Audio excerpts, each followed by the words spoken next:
Hello there, welcome to this 5-minute video in which I'm going to give you 3 very tasty upper chord structures for beginners, just to get you into the idea of being able to play 2 different chord types, one with each hand, and stacking them on top of each other. The first one is when you're playing a major 7 chord type, so C major 7. I'm going to go around the cycle of fourths a little bit, as you should as well. A nice thing to do is to play a major triad on the second. This gives you the note values of 9, sharp 11, 13, as if you're counting from the root all the way down here on the C. But it's easier to see it as the second degree, but it's technically the 9th. So try and get used to doing that. I've written these 3 shapes in the description box below, but maybe write them down in your own style. Major 7 chord type in the left hand, major triad with the right. Now you can duplicate the D because it's safe, it's the 9. If you want to highlight that D on top, or just the triad if you want to highlight the 13 on top, which is what I'm trying to do. I'm trying to show you triads rather than sort of 4-note chords.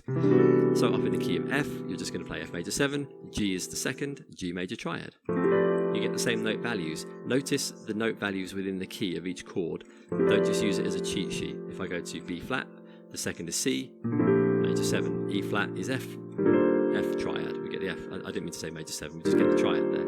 Up to A flat, we'll play B flat triad, major triad. D flat will get E flat major triad, etc.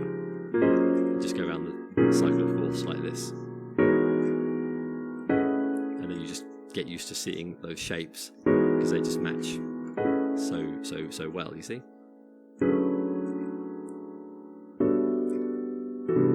like that. So the next one is the minor 7 chord type. Still starting once again on the second degree or the 9. You're going to play a minor triad. So these are kind of parallel upper chord structures. The major 7 likes the major triad, and this time the minor 7 likes the minor triad on the second. This is a little interesting lesson about the 11th, really, because the 11 here is regular, it's not sharpened. And that's something to note. The regular 11 likes minor based chords, and the sharp 11 likes major third based chords. So you could play that first one I gave you with a dominant 7 as well. You get kind of a C13 sharp 11, which is, with a regular 7. But the major 7 is kind of a nice ending sound. Sounds quite nice. So this minor 7, it likes a minor triad. Again, you can duplicate the D on top. You can put the dominant 7 on top if you want. It just makes it into a C. But again, I'm trying to highlight just triads here because you get the interesting note on top. 13 in this case. So this you'd call it a minor 13 chord. The 11 and the 9 are kind of implied in all these jazz. You don't, in jazz symbology, write every note extension that you have to play. If you just see C13 written, you can play a 9, you can play a sharp 11. It's your choice. But normally you'd write the highest note that you want to be played. So C13, like this. C minor 13, sorry, or C13. So that's quite nice. Let's do that in the key of F. So F minor 7, G is the second of F, G minor triad.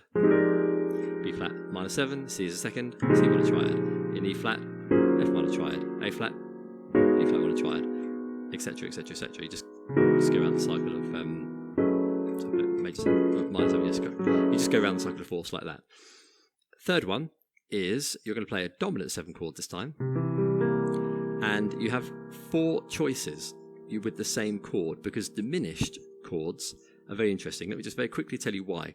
There are 12 notes chromatically, and you have 4 notes in a whole diminished chord, which means that there must be 3 groups, which also implies that those 4 notes in the chord are interchangeable, and they are. You've got the C group, which gives you C, E flat, F sharp or G flat, and A. They are interchangeable.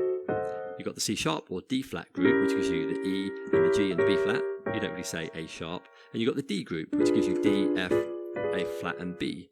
So they're interchangeable. Now in this C7 chord, or with any 7 chord, you can play a whole diminished on, let me first of all give it to you the simplest way, the E on the 3rd. That gives you the same 3 notes as in the chord, 3, 5, and dominant 7, flat 7, but you get a flat 9 on top. 8 is the C, it's an octave, D is the 9 on top, it's flattened. That sounds quite nice. But that's a whole diminished shape. So you can do that based on the G, which is the 5th, on the flat 7, which is a dominant 7, of course you still get the flat 9 in there, or on the flat 9 itself, on the D flat. Because it's the same 4 notes in different places. That's kind of something that you can do as a kind of improvisation technique. You can just play up those 4 notes with that simple C7 chord all the time happening.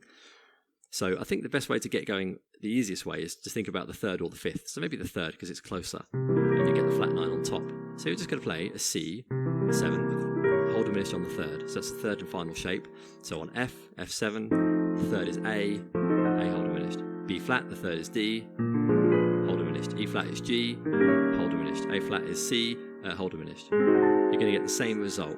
So do go playing around with those in the cycle of fourths, or jump around absolutely anywhere. Just avoid that kind of like, you know, cheating. Oh, I'm doing it on the, avoid that cheating thing where you just go up chromatically, because that's cheating. Jump around a bit, and you should have some fun. Then you can hopefully apply them to your repertoire. And I'll make another video which will eventually be connected to this one, where I give you maybe another 3 to try. But master these and you'll sound pretty good. Hopefully you'll enjoy those. And there you go. As always, likes, comments, subscriptions are always welcome. Have a look at my video management website, Water Pianism Syllabus, perhaps Patreon, and my playlists. And I'll see you in the next video. All the best, and bye for now.